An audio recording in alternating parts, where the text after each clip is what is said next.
Hello and welcome to Inspire Talks and the very first edition of Inspire Talks. We have somebody very special today. Inspire Talks is all about getting people who are experienced in different areas, and that's what we need.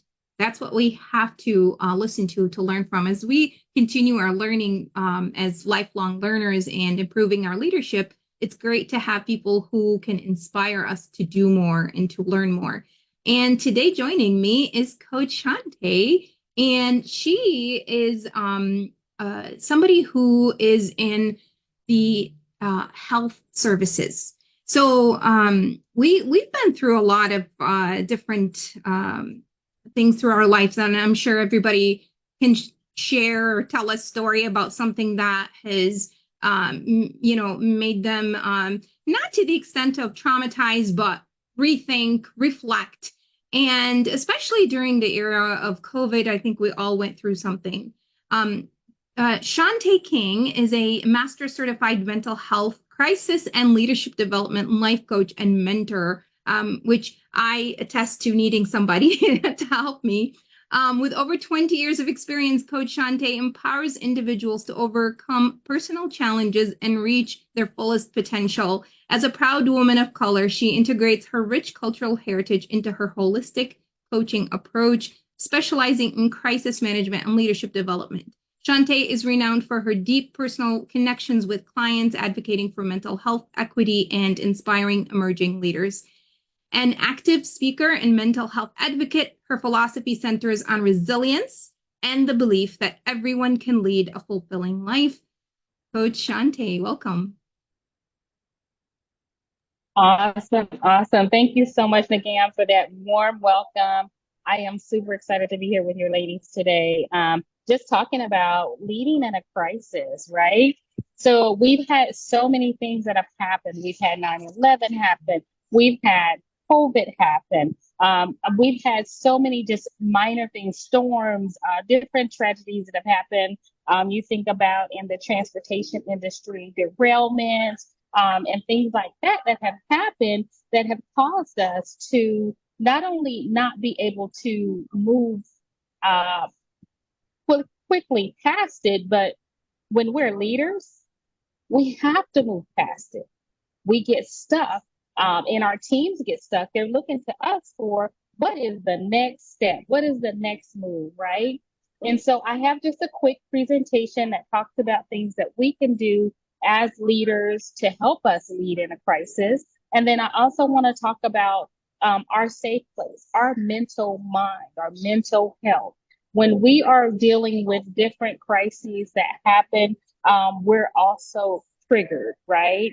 In some instances. And so we want to make sure that we have mental clarity as we continue to press forward through leading our teams during that time. So I'm going to share my screen. I have a presentation ready to go, and Wonderful. And let's I talk think about it. that's, yes, Shante, a lot of people don't consider themselves as leaders. And it's so important that you mentioned we you are a leader everywhere you go and no matter what setting. And it's so important that you understand how to move forward and how to move your team forward, because everyone's looking up for you for those decisions to be made.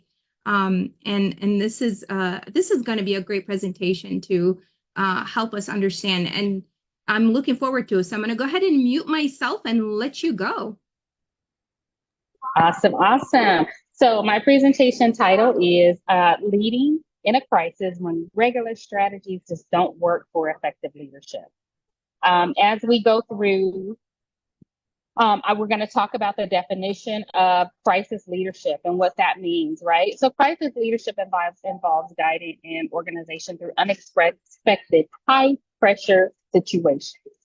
The other thing is it requires quick decision making, clear communication, as well as adaptability. And I don't know about you, but sometimes when you're in the middle of a crisis, it is very difficult to get to those points, right?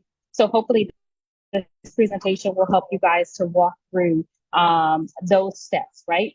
So some of the key qualities that we have as a crisis leader is our quick decisiveness. We have to make decisions. We have to decide what is the next best thing that we can do, not only for our teams, for ourselves, for our families, and for other leaders that are also depending on us to know the way to go, right?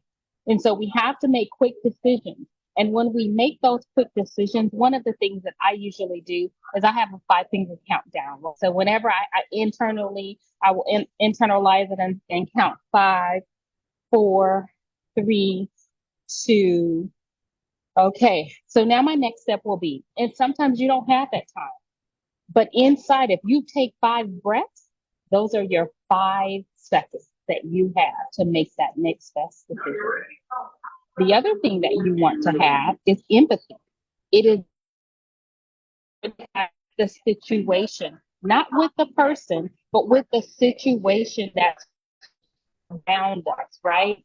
Whether it is the storm, whether it is a derailment or they're like COVID, what was the situation that our leaders had to make quick decisions about? Just to take us quickly back there, I remember in January, when things just started to go haywire and we started hearing about different people that were going through the ailment. So then February, it started talks of what was going to be the next best thing. And by March, we were all closed down. Those decisions had to come hard and fast for us. Those leaders had to have empathy with others who were getting connected to the COVID, the situation that was happening, and what we do. The other thing that we want to have is clear communication skills. It is vitally important that we are able to clearly communicate. So what does that mean, right? So when you are communicating with your teams, you can't say go that way. Okay. You have to tell right, look left, look up, look down. You have to be clear about what it is that you're expecting from the person or persons that you are leading. When we're dealing with ourselves, sometimes we don't know which way to go. And so we're pulling around trying to figure out what is our next best move, right?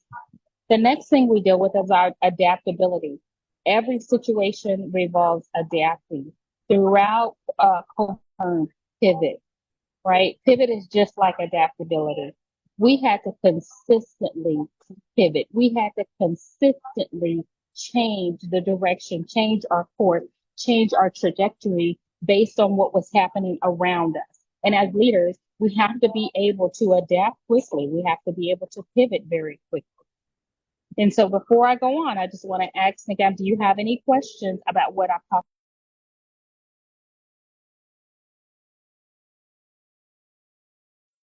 Can you? I love the different points, Shante. Can you give an example of what it an example of maybe when somebody needs to pivot? Are you thinking? Well, I'm going to let you answer that question first.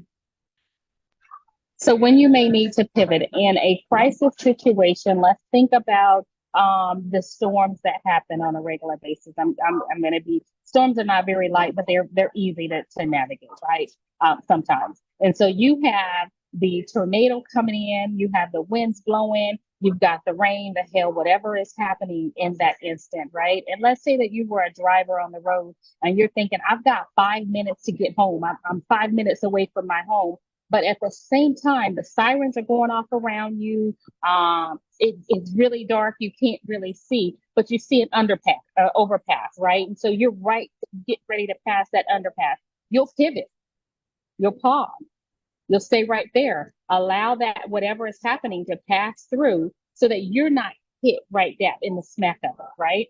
So those are times when you may have to pivot. When you're leading others in a crisis situation, at work, in your professional organizations. Times when you may need to pivot may be you're short staffed and you're trying to make sure that your public customers have everything that they need in order to effectively be the customers for whatever your organization is. But you don't have enough staff. So you may need to close. Let's think about a restaurant. You may need to close a section because you only have 2 or 3 members. That's pivoting. That's giving yourself a pause and say, How can I most effectively serve the people that I need to connect with? I love it. Thank you. So it involves a little bit of reflection if time allows for it. Perfect. Thank you. 100%, 100%. Any other questions? All right, I'll keep going. All right, so some of the steps that we have to effective crisis leadership is number one, assess the situation. So we just said that, right? We're constantly assessing, reassessing, reevaluating the situation so that we can know that we have all of the tools that's necessary to begin that very next step, right? We're going to gather all of the relevant information. We're going to identify immediate threats and long-term implications to those immediate threats and how it might impact us, our team members, our loved ones, right? So this is that part of the assessing the situation. An example of that, we talked a little bit about, the restaurant industry, but let's talk more about in the healthcare system. Assessing the situation. You may, if you're a healthcare worker in a hospital, you may encounter a time when there's a storm outside. There's also car accidents that's happening. You've got several people that are coming in and out of needing emergency care, of your establishment needing emergency care, right? And so evaluating what else could happen next, what could be the next thing, that you will encounter, will allow your team to stay on their feet so that they're thinking and not stuck in, oh my gosh, we're in the middle of a storm. Okay. So allowing yourself to continue to think forward, think ahead. A great leader doesn't think just in the moment. A great leader thinks ahead of the situation. And in a crisis, that's difficult at times. But if you were an effective leader and you want to be an effective leader, learning how to think ahead of the immediate crisis and the immediate need allows you to effectively serve those who you serve. Also, understanding challenges versus obstacles versus problems, right? So we need to understand what is a challenge, what is an obstacle, and then what is the problem. Challenges are those that you will often ask to rise to, right? You're going to rise to the challenge. You're not going to allow the challenge to keep you stagnant, to keep you there. An obstacle is something that you can avoid, right? A boulder in the road or a tree limb in the road. That's something that you can easily avoid. Problems are inherited and foundational, and they need to be solved. And so when we know what the difference are between the three of those, when we're in the middle of a crisis, it helps us to move beyond our stuck point.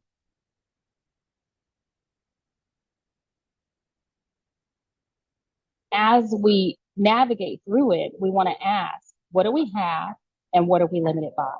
If we can identify that, that helps us to identify also, is it a problem? Is it a challenge? Or is it an obstacle? Outline the parameters that allow others to exercise creative problem solving more effectively. As effective leaders, we have to use our team as our resources, right? We have so many people that have so many qualities that we've hired, that we've allowed to join our team and be a part of our community, a part of our family, a part of our organization. We also, just because we have the title of leader, we have to allow those to lead, because we're leaders not only at work in title, we're also leaders of ourselves. We're also leaders at home. We may be leaders in our churches, right? And so in whatever organization or whatever shape of leadership you are, outlining the parameters allows you to exercise creative problem solving. And then also remember that problem solving is a creative endeavor. No problem is going to be solved exactly like the last problem that you have or the last challenge that you have. You have to be creative in the way that you solve those challenges and those problems that you may encounter. When we think creatively, think about an example, right? I mean, here's an example that I have. You ask a graphic designer to make a flyer. That's going to result in an unimpressive result, right? Because you just asked them to make a flyer. You didn't give them parameters. You didn't give them what it was exactly that you're looking for. And yes, they're creative. They can get out there and they can make something that is beautiful, but it's not what you want. It's not what you were expecting, right? But if you ask a graphic designer to make a three-fold brochure with a specific color scheme and the content, you will get greater results. So understanding when we're communicating, we want to communicate effectively, we want to ask appropriately, and we want to be clearly as we speak. The limits placed on creativity, on the creativity of process allows the freedom to create. If we place limitations on your creative thinking, we're doing a disservice for people. So as leaders, we have to understand that there are different ways that we can communicate the things that we need to have done in those times of crisis, in those times of need. I love this point. I just have to say, so many companies are in the wrong when doing this. They hire talent and they tell them what to do. And I think Simon Sinek speaks about that. And that's where they are limiting their abilities. But I absolutely love that point. Thanks for bringing that up. Absolutely. It's kind of like a game of Simon Says, right? When we play Simon Says, raise your hand, put your hand down, and oh, nope, Simon didn't say put your hand down. You have to follow that Simon Says, right? But when we're being creative with that, we want to take Simon out of it and we want to give as much information as we possibly can so that the person can effectively give us what it is that we're asking for. All right, so now let's talk about more for less. Challenge yourself to know who you have on your team. As a leader and as you are identifying the resources that you have available, knowing what you have helps you to have the strength for the job that you need to get done. When you don't know what you have, when you don't utilize what you have, you're doing a disservice to your organization, to your home, to your leadership ability. Exploitation uses the resources for the benefit of something else. So shift your thinking from challenging presumptions and by challenging the presumptions from the beginning, right? And then also time, talent, and treasures. Take advantage of the resources that you have been provided by your organization. Some leaders have less resources available than others, but you use what you have effectively. If you only have a stapler and a couple of pieces of paper, you use that and you make the most creative thing you possibly can to get through that situation. And that may be even making ricochet and a Band-Aid together to cover a bleed, or that may be putting together a sign that says, we're here, we need help, raising your hand, something like that. So knowing the resources that you have will get the help that you need, will also get you through the situation a little bit easier. So communicate clearly, right? So keep communication as transparent and consistent as possible. What do I mean by that? If I said to you, go to Starbucks and get me a coffee, right? You go to Starbucks and you're thinking, okay, she wants a coffee, but I just don't know what kind of coffee she wants. And so you're standing there spending time trying to figure out what type of coffee I'm looking for. If I was clear about it, I would say, oh, I love the caramel macchiato upside down with almond milk, right? So I gave you more specific instructions for the thing that I want you to do for me. So now when you come back, you've got my caramel macchiato upside down with almond milk instead of whole milk, instead of, and so it gets us to our finish line a lot faster. Also make sure that you ensure that all of your stakeholders are in. As we go through crisis, those who are immediately handling the crisis may not be able to communicate as quickly as they need to, but someone there that is on your team, that is the reporter or the communicator, may be able to go back and say, we've got a team of 6 out there that is handling the crisis. They're still knee deep in the middle of it, so I'll be able to get you an update as soon as possible. As you navigate the crisis that you're going through, your stakeholders also need to be aware and to keep them out of making the decisions that will steer you in the wrong direction. Now, let me pause, because a stakeholder won't always steer you in the wrong direction, but a stakeholder gets in the middle of it and they're not a part of the day-to-day operation. And so that's when things get confusing, right? And so if you want to keep control of it and keep it to where you can navigate and get your people through that crisis as quickly as possible, keep them informed, keep them at arm's length so that you can continue to navigate. They want to know, is it done?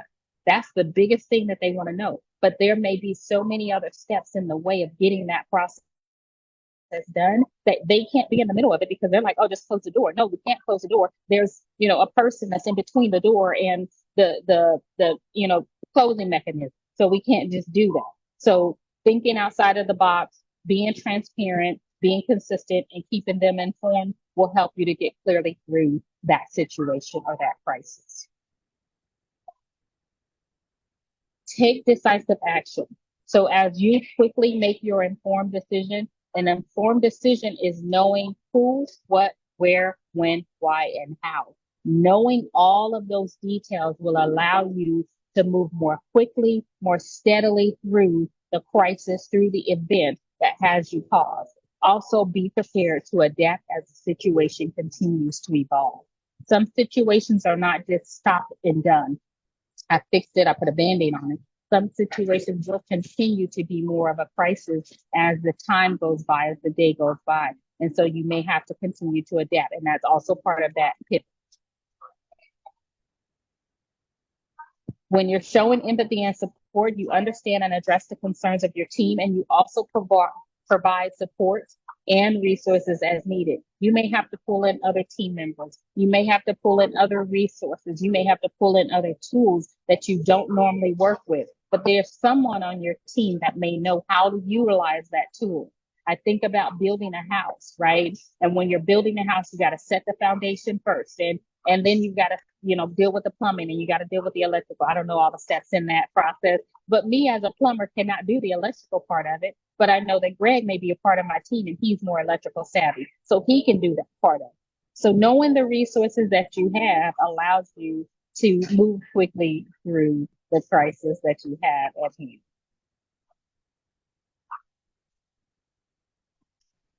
So 3 maximums in problem solving. 1 is be realistic. If you cannot see your way out, be realistic about that. I can't see my way through this storm. I don't know what I have available. So be honest and be realistic with yourself.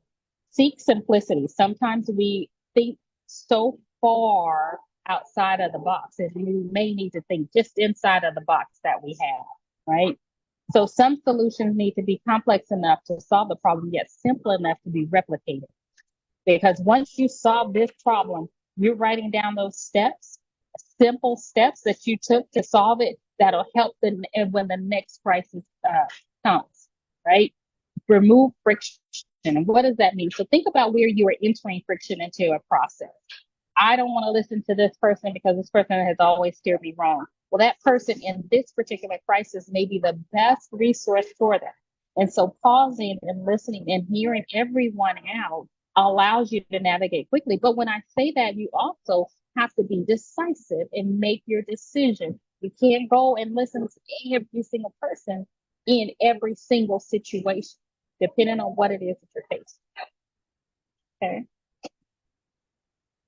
So that is my presentation in a nutshell. And that is just leading through a crisis. I know it was pretty quick, very impactful. I have a lot more tools that's available for you. If you wanted to connect with me, you can go to my website, www.myresilientmindcoach.com. And then on all of the social media platforms, I am found as My Resilient Mind. And so if you're looking for a coach, I can help with leadership. I can help with mental health, life issues. I am available to you. Please look for Coach Shante and let me be your coach. I'd love to walk on this journey of life with you. Amazing. Thank you so much. I wanted to know, Shante, do you do individual coaching as well? So if somebody were to reach out to you and, if they have a specific situation, can you talk a little bit about your coaching? I do group coaching. I do individual coaching. I also have some couples and family coaching that I do as well. And to reach out to me, I do have a specific, depending on what your situation is, Depends on the price. I have specials that run monthly that you can get connected to. So it's not, sometimes we look at coaching, we look at counseling and we think, oh, that's money. We think dollar signs, but there's not always a lot of dollars that's attached to it. Your mental well-being is so much more important than the few dollars that you'll spend connecting with a coach. I agree. And on that note of coaching, do you also offer free consultation or some sort of discovery call where once somebody connects with you, then you'll be able to kind of ask them questions to get to know more about the situation and have them ask questions so they can know more about what you offer? Correct. So every connection that I have, it starts with a 30-minute consultation. And so we do that, which I call a discovery call. I want to learn about what your situation is. And as I'm listening for the things that you're not saying as well. And then I come back after I've heard what you have to say. I'll come back and I'll make some suggestions on things that we can do to move forward, things that you can do to move forward. And if you don't feel like you're a great fit for me, I am willing to offer you connections with my other colleagues that's in the industry as well. So you don't have to totally connect with me. That's okay. Sometimes we don't. And we just want to be honest with ourselves. But I want to be there to be able to help walk you through it. And so reaching out to me on my website, there is a form that says connect with us. If you do that connect with us form, that comes right to my team. My admin will analyze the situation analyze the information first, and then she will hand it over to me for me to make the first connection with you. So if you're interested in connecting, again, it's going to be myresilientmindcoach.com or on any of the social media platforms. Amazing. And I'll make sure to add that link to on our Facebook group so that everybody can see that and has access to it. This is such an important topic that a lot of us just kind of move, forward without addressing it. I would love to talk to you again, possibly over our leadership podcast to kind of delve deeper into, a leadership in crisis, because I think this is, it's needed more than anyone knows that it's needed. And so I applaud you for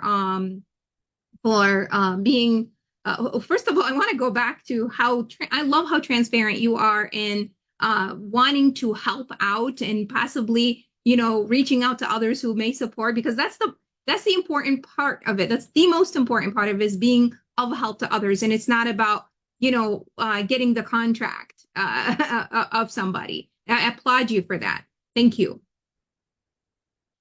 Absolutely. I have encountered so many people who are afraid to reach out to us in the mental health industry, in the coaching industry. They're afraid to reach out for one reason or another. I don't want to offend you because I don't necessarily believe in your beliefs, or I don't necessarily adapt to, you as a female, or you as, a male, or whatever it may be. There are other people who's in the industry that I've connected with that are wonderful resources that can speak to your exact situation better than I can. And I'm not afraid to admit that. I'd rather you go with someone that can help you than come to me and I will hurt the situation, So I'm going to refer you once I learn what your situation is. And it's something that I don't have the capacity to handle. I will refer you. I will give you a list of people that you can do the same thing with me with. You can do a 15, 20-minute consultation, discovery call, like I like to call it, with them to figure out if you guys are a great match.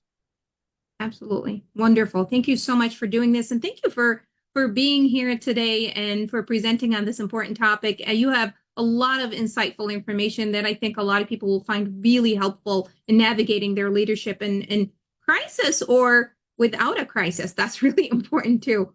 And I also, so since we're here, I'd like to announce that Inspire and Lead Development Community is actually moving starting July, and it's going into a different platform. And the group will remain open for a little bit, just to, for members to kind of take a look at the other platform and see if they're, they're going to be moving or not. And absolutely everybody's welcome to navigate into the other one once everything is set up and ready to go. Right now it's under construction, so I don't want you to be there. But it's under construction. Once everything is set up, the link will be shared with everybody in the group So that way you can go and check it out. And there is a lot more resources on the new platform than we have on Facebook. And this is the reason for us navigating from Facebook to the other one. And Facebook has been a great host for the past, how long has this platform been open? 4 years, 6 years, I think. But it's time to move on and grow as always, and offer more to people, to members of our community. And so as we're navigating through this, I'll keep everybody informed of everything. And once again, Coach Shante, you did an amazing job today. Thank you so much for coming and for presenting. And for some reason, I'm losing my breath as I'm talking. I think I need to cough it out a little bit. um, Absolutely. And I just wanted to kind of just pivot right back to what one of the things you said, you're moving platforms, right? That's a pivot. You figured that you understood the boundaries that you have and the limitations that you have within one platform. And so you're moving to another platform that will give you the resources, the connections, the information that you need to have. So that is the natural example of a pivot. Wow, I love it. I love it. Thank you so much for this. Yes, absolutely. And we will definitely be having more resources for our members, where it's all about leadership learning, right? It's all about the journey, and hopefully this new platform will provide that for everybody. Once again, Shante, thank you so much for joining. Thank you so much for being an insightful value added to our members, and hopefully you'll be able to, present that to your members as well, and have them, because it's all about the value everybody's adding to everybody else, so we can all grow together. So I want to thank you one more time. Thank you so much, and have a wonderful night, everybody.